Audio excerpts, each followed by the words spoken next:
Nate Silver crunches the numbers. Does his numbers on the potential Big Ten expansion candidates, do they match what we believe here at Peek Around the Corner? Yeah, pretty much. About 95% of it.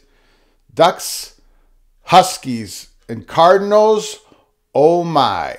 Welcome to Peek Around the Corner with your host, Greg Pflugar. This is episode 23. On this specific episode, we're just going to talk about Nate Silver, the New York Times, the guy who handicaps political races, the guy who's incredible, breaks down stats of all kinds in sports. A brilliant guy. His IQ points is probably, 140, 160 points higher than mine. Brilliant guy. I love watching him break down pollsters and their accuracy. He used to break down, and he still does, Major League Baseball players, analytics, the whole 9 yards. Brilliant guy. He put out an article yesterday breaking down the potential Big Ten candidates. He put some tiers, and his results, quite honestly, match our results here at Peek Around the Corner. A little bit of a difference, and we're going to take this a little bit different angle than he does it. So let's get to the article. Let's break it down like we always do here at Peek Around the Corner. Please, before we do that, hit the like button, share the video, and please subscribe to this channel. It helps us so much with the algorithm. We thank you so much for all your support here within the first 3 weeks of this channel. So let's get to the article and let's break it down. Okay, Nate Silver, where should the Big Ten expand next? We crunch the numbers. We are going to skip the first part of this right here. We'll begin. The Action Network, Brett McMurphy, recently reported that the Big Ten is considering these 7 programs: Notre Dame, Miami, Florida State, and perhaps to a lesser extent, Oregon, Washington, Stanford, and California. I do not quite understand what Nate Silver means by perhaps to a lesser extent. We absolutely disagree with that. These are the schools, Oregon, Washington, Stanford, that are being considered right now. And you've heard from us before, Peek Around the Corner, we're talking about this hot window. We think the timeline is a lot earlier, sooner than pretty much, well, everyone else believes that it is. When we go through this Nate Silver crunching the numbers, I am not going to even discuss the ACC schools, except for Notre Dame. They have affiliation with the ACC. We're not going to discuss Miami and Florida State because we don't believe they are true Big Ten candidates at this point in time. We believe the grant of rights, the ACC, we've always said this, I've always said this, it's strong, it's real, it has real teeth, and it's going to take, well, we don't know what it's going to take to get out of that grant of rights. So while Florida State would bring value to the Big Ten school, and the crunching, Nate Silver crunching the numbers will illustrate that, we just don't believe they're a candidate right now. And we're discussing about what's going on right now because there's a lot going on right now. So that's what Peek Around the Corner is focusing at. So we are only going to talk about the PAC schools and the Big 12 schools, the schools that are not tied to a long extended grant of rights. Okay? Are there good, do other programs also belong in this tier? And are there good backup options if the Big Ten is spurned by this group? Let's consider the broad universe of possibilities, pretty much every plausible expansion candidate. So we do not, we're only talking about Big 12 schools, not Texas and Oklahoma. For the purposes of this episode, we're not discussing the Atlantic Coast Conference schools because they are not near-term candidates for Big Ten expansion. So he breaks it down in a few categories. Now, Nate Silver, right, he's putting, there are certain variables, categories that he's weighing in determining what schools are the best Big Ten candidates. We've seen other people do this before, and of course, everybody's going to weigh their categories a little differently. We are not in this episode going to get into the deep weeds about how Nate Silver came with certain numbers of each category. I know there's people disputing certain aspects of Nate Silver's way in the categories and how many points he gave which school and which category, which is natural, but we're not going to get into the deep weeds on all that. We're just going to talk about what the end results of his crunching the numbers was. Okay. So in sports, Nate Silver, within each major category, schools can maximum of 100 points. Notre Dame has the highest sports rating among potential expandants with 77 points. So one of the categories, the major three categories, is sports. And Nate Silver goes and talks about it. Recent football performance, 3 times multiplier. Historical football performance, 3 times multiplier. Historical men's basketball performance, 2 times multiplier. So that's weighted a little less, the basketball performance, than the historical football performance and the recent football performance. And then total NCAA championships in all Division I sports, 2 times multiplier. He weighs that a little bit less. Okay? So when we're just talking about sports, the category of sports, Nate Silver ranks all the potential Big Ten candidates, potential future expansion candidates. And of course, he has Notre Dame number 1, Oklahoma State number 2, Oregon, Stanford, Utah, Washington, West Virginia. And we're not going to be talking about the ACC schools because we do not believe they're truly candidates at this point in time. So Notre Dame is number 1. Oklahoma State's number 2. And then we see that Oregon, Stanford, okay, and California way down here, Arizona State. There's TCU. And then the next large category is fit. Are you a like-minded Big Ten institution? Right? And he goes on to say, I already discussed some of the characteristics that describe current Big Ten schools. They are mostly public schools with very large enrollments and good research programs. This is all the things that we've discussed here at Peek Around the Corner. No current Big Ten members have a religious affiliation. Most of them are flagship schools in their states. All these things that you know. Okay, so in the subcategories that make out the fit categories: academic ratings, 3 times the multiplier; AA membership, 1 time the multiplier; the enrollment, 2 times the multiplier. So he's giving all these subcategories certain weights. And then, so here are the results of which Big Ten candidates are the best fit, like-minded Big Ten university. California's number 1. Washington's number 2. Okay, there's some ACC schools. There's Arizona, number 3. Colorado, 4. We see Stanford. We see Oregon, Kansas, and then Utah and Florida State. No surprises there.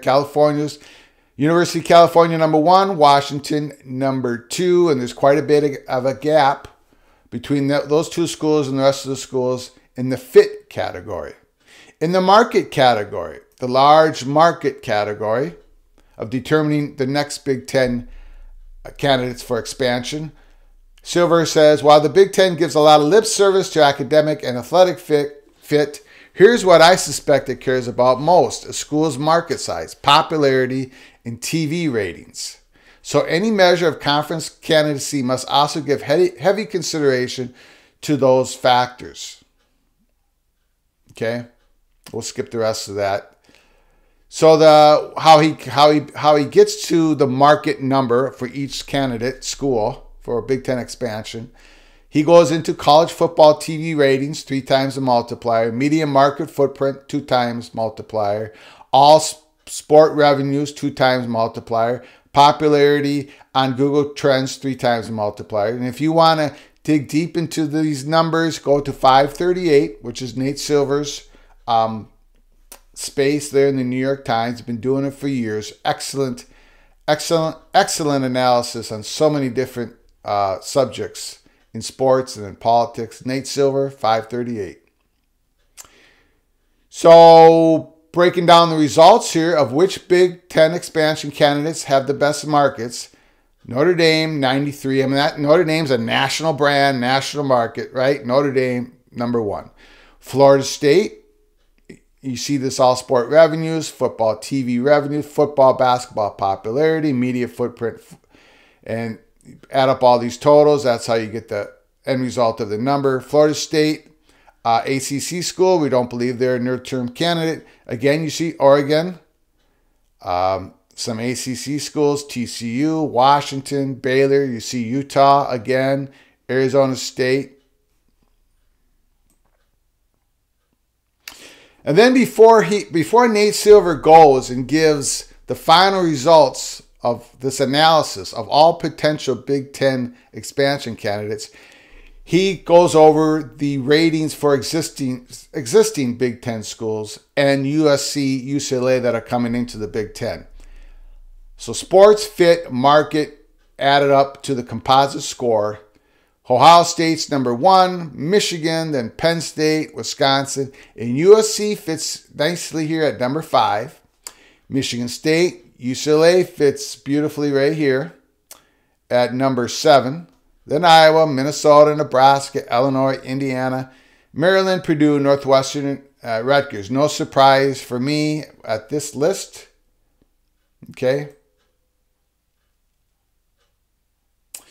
And here's the part where Nate Silver basically says, I consider a rating of 50 to reflect what the Big Ten probably thinks of as its replacement level, a term that you use in sports for a player. All Big Ten members except Rutgers and Northwestern are above this line. And Northwestern was always sort of a weird fit. Of course, I say that as a graduate of the University of Chicago, Northwestern's academic rival. Notably, the Big Ten has previously spurned both Missouri and Pitt, logical regional fits for the Big Ten that fall below this 50-point threshold. So Nate Silver's opinion, done by his analysis, if you got a composite score of less than 50, you're just not going to make it. You're not really truly a candidate. As you can see, 14 of the 16 Big Ten schools are above the 50 mark. Obviously, Northwestern is... no one is leaving the Big Ten. None of these schools are going to be kicked out of the Big Ten. They're all in the Big Ten. But Nate Silver did this so you can see the relationship of the composite numbers of the expansion candidates to the current Big Ten members. Tier 1, Notre Dame with a bullet, obviously, right? Notre Dame, composite of 73. And it's really, truly, in my opinion, it's that composite score is too low for Notre Dame. He dings them because they are a private, religious, non-AAU school.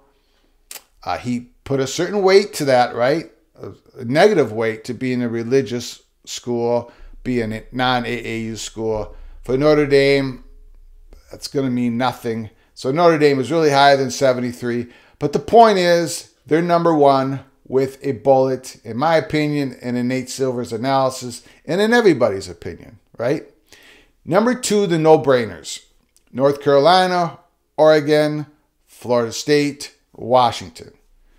Again, for this episode, we're not going to be talking about North Carolina and Florida State. We have talked about them in previous episodes. Obviously, North Carolina, if they ever can get out of the grant of rights, if they ever become available through breaking the gore somehow, some way, I don't know how that would be, or this dissolution, this crazy theory, which we lean heavily against that happening, then we'll talk about North Carolina, but they would be the prime target coming out of the ACC, which we've discussed before.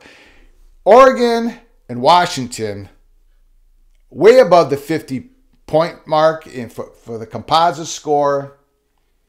They are a top 2 target, we believe, and you've known this from the first couple of days in July, right after the announcement that UCLA and USC were joining the Big Ten.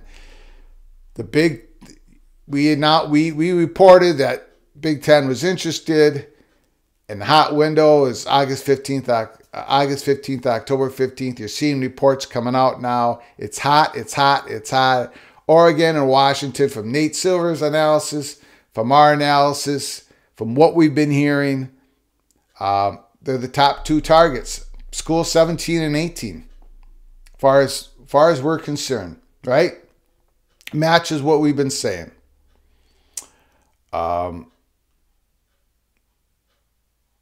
North Carolina, Oregon, Washington are schools that fit the template. Oregon has the lowest U.S. news ranking and smallest enrollment of these schools, but they have the best sports program. Washington brings in the Seattle market and 47,000 students. Both schools would also provide a natural rivals to USC, UCLA. And then there's Tier 3. How big should the Big Ten be? And this is where it gets interesting. Clemson, ACC school, we're not going to discuss. Miami, we're not going to discuss. But these three schools we're going to discuss. Utah, Stanford, and Cal. As you know from the previous episodes, if you watch Peek Around the Corner, we have stated, we've always believed since 2 days after Big Ten's expansion of USC, UCLA, that Oregon, Washington, and Stanford were the targets. Those are the schools that the Big Ten was interested in expanding from 17, 18, 19, and of course, Notre Dame. We've also, in the last previous episodes, have talked about Utah and Arizona State being the long shots on the board, and we wouldn't take those long shots down. We have actually received more steam on Utah and Arizona State than we've received on California, because we've received no steam on California. From the perch that BTM and his associates sit on, they see nothing with California. That doesn't mean that California is not going to become a Big Ten school. It would mean that we missed it here at Peek Around the Corner if they did become a Big Ten member. There's a lot of good reporting to say that the four schools that the Big Ten are targeting is Oregon, Washington, Stanford, and California. We just don't have that California piece. But you see how Utah, 50 in sports, 61 in fit, 50 in market with a total composite score of 54, which is above the 50-point mark. This 50 on sports, well, this number is climbing, right? No one can deny that. That 50-point is on the rise. The 50-point in market, that is on the rise. Utah's population is growing. The state, Utah's Utes penetration, their brand into the state is growing. That number is going up. This 61, that's a really good number for Utah. A recent AAU school. The research is climbing. Utah is a long shot for Big Ten membership to be that 20th school. But we're not taking it off the board, and we've been talking about this for weeks here at Peek Around the Corner. Stanford. You know how we feel about Stanford. Big Ten presidents want Stanford. That's just the way it is. I put out tweets saying if I was betting at Vegas and there was an option on the sportsbook board that said, will Stanford become a Big Ten school before the 2024 football season started, I would go to the betting window and hit it and have all the paper. The paper would run out of the machine. I'd have printed out so many tickets. That's how strongly we believe Stanford will become a Big Ten school. They have a 59 in sports. Their football program hasn't been doing that good lately. Don't think they're going to do good this year. They're 64 in fit. This number, again, Nate Silver does a fantastic job. 3 times smarter than I am. But that fit is too low. I mean, yeah, Stanford's a private school, but I would never ding them that much to be a private school. USC is a private school. Northwestern's a private school. Stanford is an incredible fit. That number is same with Notre Dame. The private, Notre Dame being a private school, they're being dinged too much. That's just my opinion. Please leave the comments on the comments section below this video. Let me hear your opinion on that. But Stanford's number on fit is way too low. The market, 35. I agree with that because, again, Stanford in California, in recent years, they don't have that brand intensity in their market. College football isn't something that demographics in that Bay Area has been watching, but they haven't been consuming. Ask yourself, how well would the Big Ten Network be sold in that area of Northern California? Would there be subscriptions bought? Would people watch it? I think there's weakness there.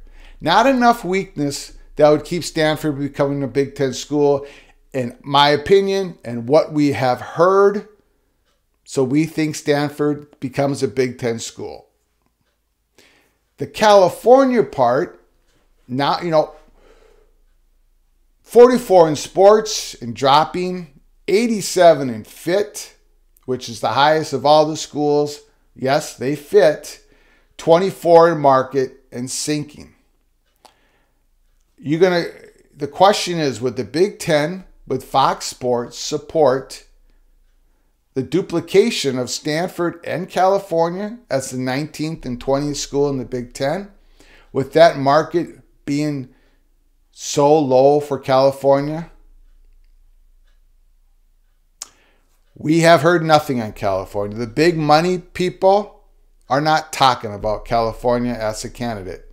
Brett McMurphy, an outstanding reporter, 1,000 times more contacts than I will ever have, and other reporters are saying California is in the game and looking to be a new member of the Big Ten Conference. We just don't have that. They have a composite score of 52,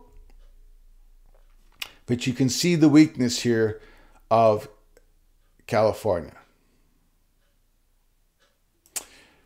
Nate Silver, Stanford and Cal rate lower than I would have expected. They're great fits, yes. Stanford is private, but his academic prestige and AAU memberships are probably enough to make up for that. And Stanford has an excellent athletic program. That's less true for Cal. Okay. Then he talks about Utah. Then there's Utah, which rated higher than I expected. It has a few things going for it. The football program has turned from terrible to very competitive in recent years. It's been excellent in recent years. They joined the AAU. The population is exploding in Utah. And they watched football in Utah. They watch football in Utah. The Big Ten Network would sell in Utah. Okay? And that's a major component to all this. And we've also were told, and we've said this before, we've been told that there's a certain institutional respect and closer relationship between University of Southern California and Utah. Remember, relationships play a big point in all this. And as I tweeted out yesterday, all these numbers are fantastic. The analyst is tremendous. I'm happy that Nate Silver did all this. He's put certain weights to certain subcategories. He came out with a total composite score. But the one point of all this that can't be measured, that's really important for realignment, is relationships. It's the wild card. Relationships are extremely important and impossible to measure. You can't put empirical data connected with relationships. Okay? So that plays an important part in all this. And it is, in large part, the great unknown. Tier 4, strategic reaches. Nate Silver goes through the schools. Basically, he's saying these are out of reach, but he listed them. Arizona State is the top school of the strategic reaches. And we also have talked about Arizona in relationship with Utah as being the long shots on the board to be that 20th Big Ten school if Notre Dame doesn't come on a board. And if California truly is not a candidate, then it's between Arizona State and Utah, in our opinion. Arizona State is a long shot, but we're not taking it off the board. Arizona State has in the Phoenix market. It's a growing market. They have a lot of Big Ten alumni living in Phoenix. So, and Kevin Warren, we've talked about this before when we discussed relationships. Kevin Warren has a soft place in his heart for Phoenix and the University of Arizona State. He graduated from Arizona State. Arizona State has a hockey program, and they have a big alumni base. And Nate Silver, I think, discusses it here. Arizona State is a well-rounded candidate in a state with a growing population. Its case is pretty similar to Utah, although it's not a AAU membership or a flagship university. But it does bring the Phoenix market. So, and then Nate Silver finishes off and talks about the Tier 5. Let's be honest, there are better choices. So as you can see, Nate Silver's numbers match what we believe is going on, with Big Ten targeting the top targets of Oregon and Washington. And we think that's going to happen. And we think that's going to happen sooner rather than later. Things are heating up. There's an inertia here going on. We know the reports from Brett McMurphy that Oregon has met with Big Ten recently. We think it's a group of lawyers. We do not think it was a group of boosters. We think Washington has done the same thing. Could it be Oregon and Washington are added and then the pause button is pushed? Because without Notre Dame jumping on board, did it complicate the matters for Stanford in the near term?